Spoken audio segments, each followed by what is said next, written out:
Hey YouTube. Hey, y'all see the finale last night? Queen Sugar, season 3 finale. That's what I'm going to talk about. Okay.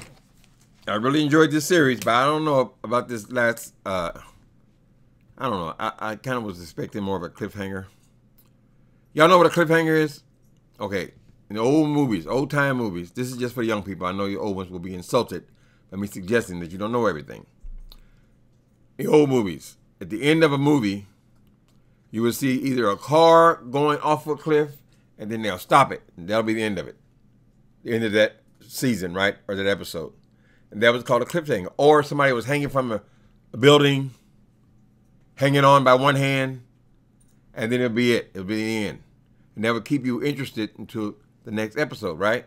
That's a cliffhanger. I didn't really get one here. Perhaps with the Landrys, but let's get into it. Okay, it opens up with Ralph Angel. Ralph Angel is walking into the prison where he did his time. But he's not been arrested. Ralph Angel is going to the prison to talk to the inmates, to encourage the inmates, because he's went through it and come out the other end. And he gets kind of deep. He tells them that there were times where he would be in the shower crying, scared to come out of the shower. When he first got out, how things gradually got better. How his father had left him his farm. He had purpose, things like that. So it's good talk. After the talk, he meets with his parole officer, who I believe is also in that group. I think he's the one that brought him in. Anyway, they meet in the parking lot. The parole officer, they're talking. Parole officer gets the phone call while they're talking. Steps away for a minute, comes back and tells Ralph Angel, okay, your early parole has been approved. You'll be off parole in 30 days. Now, immediately I thought, why they got to make it 30 days? That gives it room for something to fuck up, right? Make it now and then it's done. But anyway, told me to be off parole in 30 days. Ralph Angel is on the verge of breaking down behind this news to feel that he's free. Okay? Next thing, Micah is supposed to, they're trying to rally against this prison, right?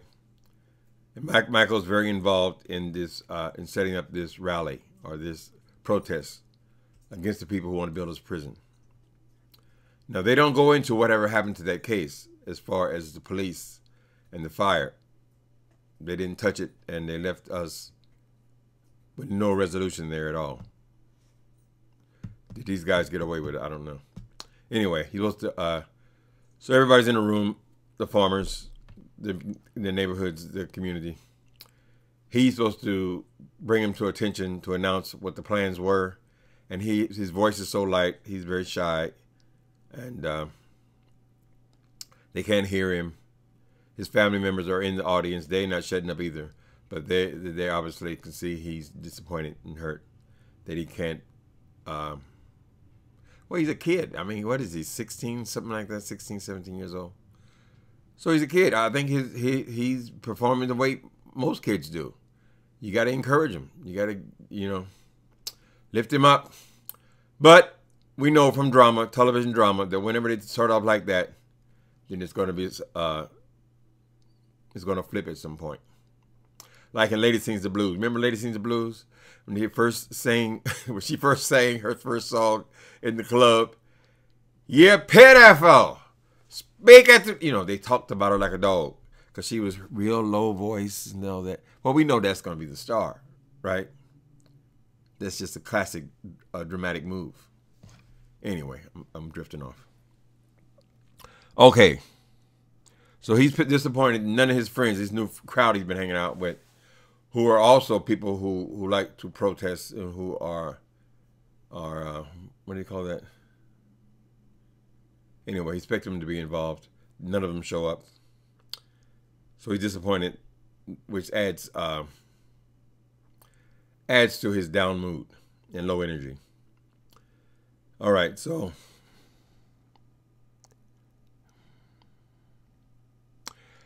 Charlie takes the mic, gives the information. Charlie's a master at public speaking and things like that. And a businesswoman, she's spoke to crowds many times before, but she's a grown woman. So I don't think we should be crying over Micah because he's, you know, his voice is low and he's shy and insecure at 17. Right? Charlotte takes over, gives him all the information. His feelings are hurt, but just normal stuff, you know. Next thing we see is Nova. Nova has finished her manuscript, right? She shows it to her best friend. I forget the lady's name, but her friend, who I believe is an attorney, she said, it's your best work. It is, I mean, it is intense. It is all these things. Be quiet. Hey, quiet. There's someone in the hallway. Get your bum up here. Get your bum up here. Move the little bum. Say hello to people. Hi, people. How you doing? I'm doing my dance.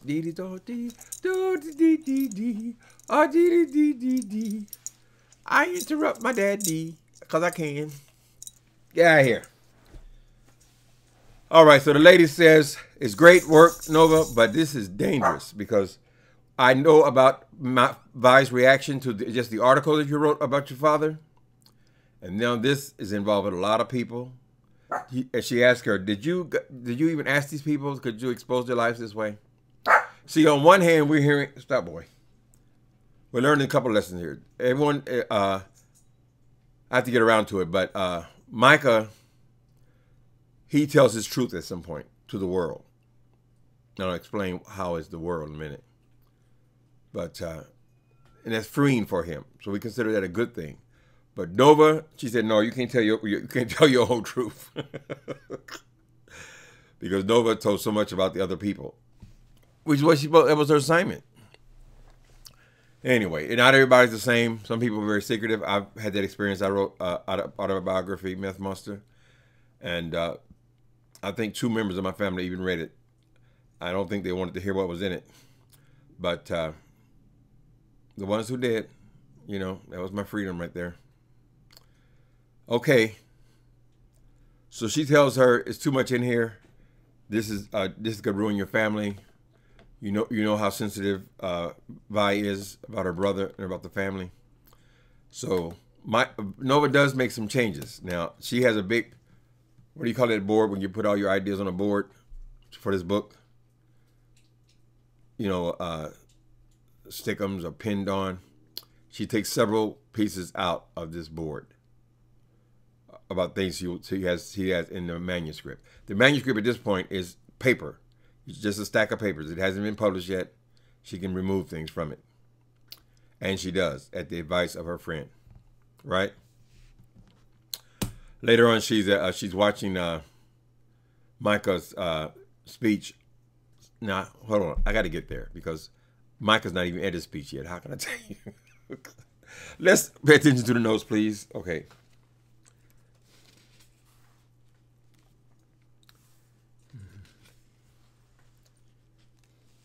Okay, we'll get back to that. For now, Charlie's over at Romero's house. Remember, Romero wanted to cook for Charlie, show his special dish, the things that he makes. And this is this attractive Latin guy. And they go and they have long, wonderful talks. This is her love interest for next season, right? He tells her about his past, and they end up doing some silly dance where that he flopped at as a teenager. Point is, he's telling her his secrets, right? So those two are bonded now. Ends with a kiss, of course. Now, I have a prejudice because I don't like love scenes. So when they make all these damn love scenes, and there's a lot of that in this, a lot of making up, a lot of kissing and stuff like that, they got to rush through it for me because I'd rather them get back to the drama. But good for Charlie. The guy Romero, he seems like a nice person. I don't see anything bad in him. No, they only shown us a good guy is his role. Then Micah speaks. Now it's his turn to speak at the big rally, the one they were trying to promote before. He was just announcing it before. But now he starts speaking at the big rally. First, his voice is a little low, but he finds his voice during this speech. And he tells the crowd, all the farmers, all of the community, all the people from the St. Joe Parish, about what happened to him with this cop. He's talking about the prison, right? And how they all want to stop this prison. He told him about how the cop pulled him over. Remember, Michael was, in the very beginning, Michael was driving this expensive sports car. Cop didn't like it, jealous, treated him bad. And then the cop put a gun in his mouth and pulled the trigger. Traumatized this kid. He was only about 16 years old. And he was from a privileged background where he had never experienced something like this before. So it was traumatic for him. So he's just been his secret. It's something only he, I think Charlie, his father, Charlie, his father Davis, and Nova are the only ones who knew about it. But now everybody knows about it. And he worked that into a speech about how building this prison is going to put more of them in jail. It's going to be more abusive because they need to fill the jail after they build it. They're not building a jail to be empty, a prison. So it gets, be quiet, boy. So it gets, so the prison gets, be quiet. The prison speech goes viral, right? He's got over 300,000 hits. It's on television. And somehow or other, they're able to stop this construction. Thanks to Charlie. I have to dispose of my child. Please hold on. Shut up, boy. Get it, boom in there.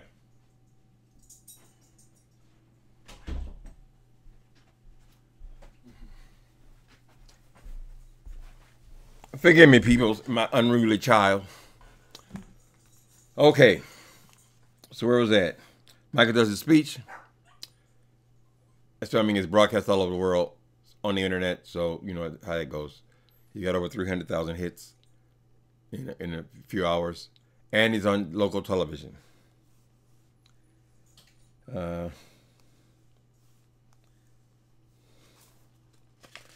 His friends also show up at this big speech he's giving. They show up in the audience, so we have a little drama there. Right. Of course, everybody's proud of him. Okay, so next thing, Vi meets with her business partner, who I actually like this guy, this business partner, although I don't like him enough to remember his name. But this guy doesn't seem to have a scandalous bone in his body. He is Vi's business partner. He's the one to put her in business. He's the supermarket owner or manager. I believe he's the owner. And now he's trying to get this pie business off the ground with her. Right? So they're sitting at the High Yellow. And he says he wants to expand. So he has plans for the other pie restaurants he wants to open up. And he says, and there's one more location. And she first of all, she's hesitant because she knows she's overdid it already, ended up in the hospital. Now he's talking about all these other shops. But a perfect plan is set into motion. He says, and there's one other place. This man who owns the High Yellow is put it up for sale. He wants to buy it as one of her primary store. Her primary store would be the High Yellow, where she used to work for years. She worked there 18 years before she became manager. She finally became manager. She fell out with the owner because she was trying to get the pie business off the ground. The owner wasn't having it. And so now she's going to own it for herself, right? That changes, her brow relaxes after that. She said, it would be wonderful to own the High Yellow. Okay.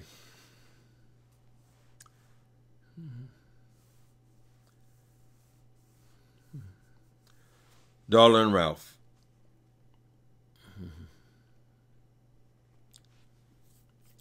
Okay, so we have an intimate moment with Darla and Ralph Angel. They're at his house. Anyway, so they have a quiet, intimate moment. Ralph finally tells her about Trin. First, Darla brings up the subject of Trin. She says that Blue really likes her, tells her about what it's like between Trin and Ralph Angel. And so now Ralph Angel tells her she's a good woman. I like the woman. We broken up. So now her face softens because I mean, when you break up somebody you've loved for years, even though you're broken up, she really didn't want to know about this other woman. So he says, she's a good woman, but we broke up. He never had a good reason for breaking up with this woman. He broke it up when they were barely getting started. But, so they're going to share the kid 50-50. And Charlie, I mean, she didn't say she wanted to get back with him. But Darla says, I want us to be friends. I want us to have respect for each other. And he seems amenable to that. So, yeah, it almost on like on the verge of trying to get intimate. And I was saying, don't go back there, honey. Don't go back there with him, Darla. You don't need that. Let that go. I mean, Ralph's all right, but you get to put on the whole armor of God dealing with that dude. Okay.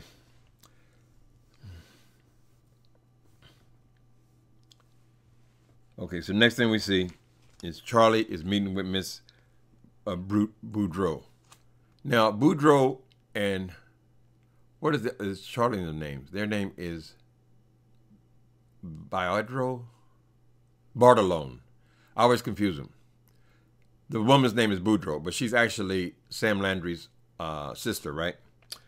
Charlie and her plan to take over this company, and now Charlie has asked for the dirt on him, namely the books, the real books on him.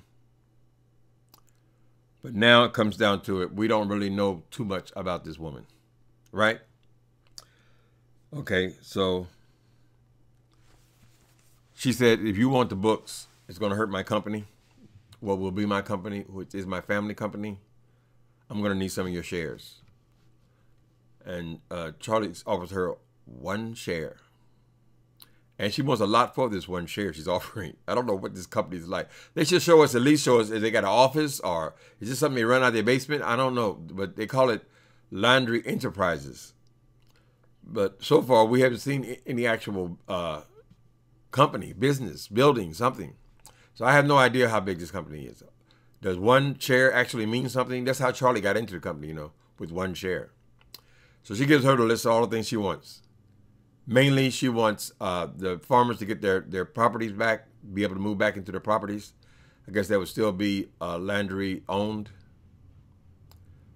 But, and then she wants her meal back. All this for 1 share now. So the woman says, well, I'm going to need a little more. And then she says she wants more. And then the woman says, well, I'm going to need more shares. See, Charlie ended up with about, I think she has 11 shares now. And the other thing Charlie asked for is she wants the deed to Mr. Prosper's land and his house, right? Somehow or other, they swing a deal. So I don't know how much of the company Charlie still retains. I know she didn't give her up the whole 10%. If 1 share is so valuable that she can get all that stuff done, I imagine she wouldn't have to give up any more than 3 or 4. We'll see. So we don't know what her stake is now, right? All right. And the woman is the one that helped her get the shares. So they're in cahoots together. But we still don't know very much about this lady's motives. Okay.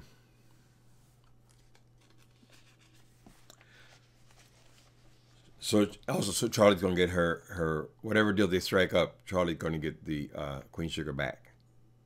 Queen Sugar back, the land back, the rental properties back. Basically, everything goes back to the way it was. And Charlie now has a lot more shares than she had initially.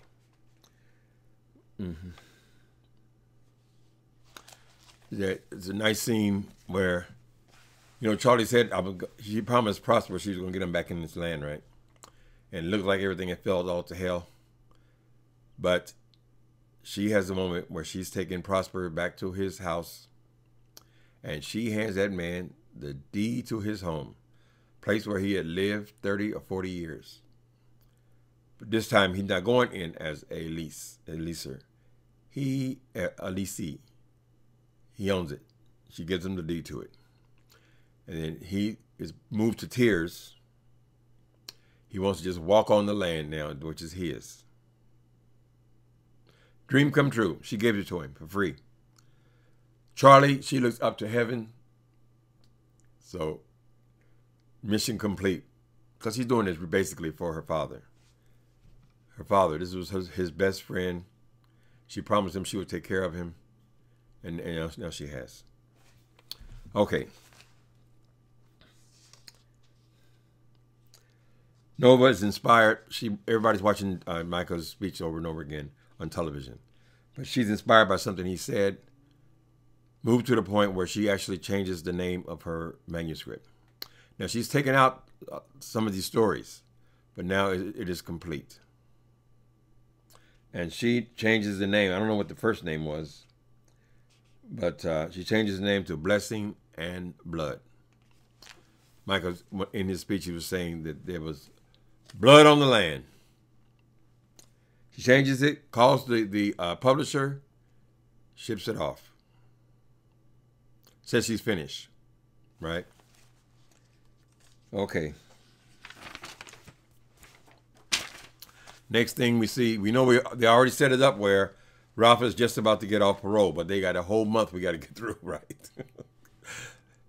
Drama. You know, they don't have to have some kind of drama in that 30 days. He comes home, Blue's in the car asleep. There's flashing red lights on the land, and the cops are there to harass him. They say, we're going to take you in for some questioning. But he don't trust these cops, and he has good reason not to trust them. Just Micah's story alone is enough to not trust these people.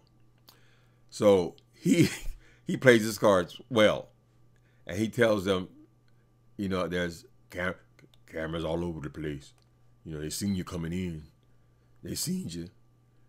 And then they kind of rush it, and just the cops just say, okay, we'll leave, and just leave. You know, ordinarily that wouldn't be that way. There would be more pushback with that. But they're trying to seal up some of these storylines. So I guess Ralph's going to get off of parole. It's to be scheduled to get off parole. Michael makes his big stink with the cops and names the cop this time. And then they show up. He says he has cameras on the property, and they just go away. So that was kind of lackluster ending to that whole scenario. And not a good place to start anything new, you know. I always thought from the very first episode of this whole series, Ralph Angel was in a store, robbing the store, and the girl said she recognized him, right? But there was never any conclusion to that story. So I just knew that these cops are here, probably going to have that little girl in the back seat to identify him as the one who robbed her. I felt that coming. That's the way I would have wrote it out probably. But nothing happens in the story. Okay. Charlie meets with Sam Landry. Okay, so they've been able to stop this deal. Sam tells Charlie that somebody's been missing in his soup, and that his backers are pulling out. And she said, "Oh, that's too bad. Oh, it's a shame, Sam Landry." Then she gets nasty with him. This is another one of those lackluster endings, because she calls him all kind of crooks and snakes, and you know, and he don't do nothing. He just looks at her with those bloodshot eyes. Sam Landry is not an attractive man, to put it like that. That's ugly. That Jude, he creepy looking, right?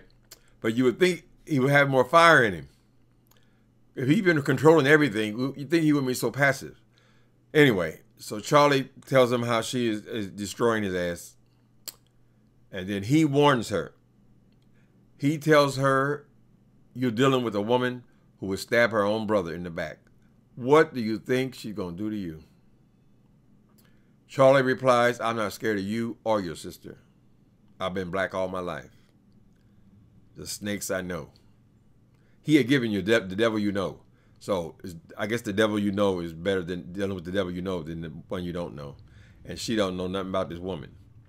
So I have a feeling that this woman is going to have a much bigger role in next season. Now, this is what they're presenting for us for a cliffhanger. He doesn't do anything after he just had the company ripped from his hands. All he says is, watch out for my sister. She says, I'll fuck your sister and you too. Essentially. Don't quote me on that. And I think that's where we're going to pick it up. But I think it was just a lackluster cliffhanger. You know, they could have did that much more dramatically. Just an opinion. Okay. Now, this scene here, I don't know why this must have been thought up later after they had already written the part about her business partner buying the high yellow. I think this must have been written in later because Hollywood buys the high yellow. This other guy was already going to buy it, but now I guess in the detail now, she'll actually own the building as opposed to the company owning the building. She'll have more of a stake in it kind of thing, but they're business partners. So I would think, anyway. Hollywood buys the high yellow and gives it to Vi. Now, this man has been a supporter of Vi, and he seems to be a good business person. He hasn't done anything scandalous. He's been very supportive. So I don't know why. Maybe it's just that she wants a bigger stake in it. I don't know. I think that was added later. And I believe that this is the best thing for Aunt Vi. Have her own pie store where she worked for many, many years. The store she ran for a few years. And now she's going to be the owner. Of course, they're going to have to change the decor a little bit because it's no longer going to be a restaurant. It's going to be although some restaurants are like Marie Callender's. You go to Marie Callender's, they have all these fancy pies, but they're still a restaurant. So we got to see what Vi's going to do with this place. Last thing we see is the big wedding. And this wedding is 10 minutes long. Let me tell you something, Miss Oprah Winfrey. Game recognized game. They built this as a 90-minute show, right? A 90-minute show. I was settling in for heavy drama and all this. But all I saw was 30 more minutes of commercials. So maybe the show got 10 extra minutes. But mainly it's just a lot of commercials. That's my one complaint. Of course, they're in business. I mean, everybody's going to watch the last episode so they can make more revenue from that. But it all ends with the big wedding. We've been talking about the wedding all season. And they decided to have a small ceremony on the front porch. Which house are they at? They're in front of their house? Yeah, I believe they're in their own house. They got it all fixed up, you know, lights in the yard. And only the family's there. Only the family and closest friends are there. And they do long vows. Sweet. Nice vows. But that's the way they end it. Vi and Hollywood are married. Okay. Woo, that was a lot. Okay. So, love this series, but I am so looking forward to this Greenleaf now. Greenleaf, I believe, starts next week. And I will definitely be involved in that. All right. Later, people. See you later. Where's my off button at? Oh, I can't find my off button. This old age is a mess.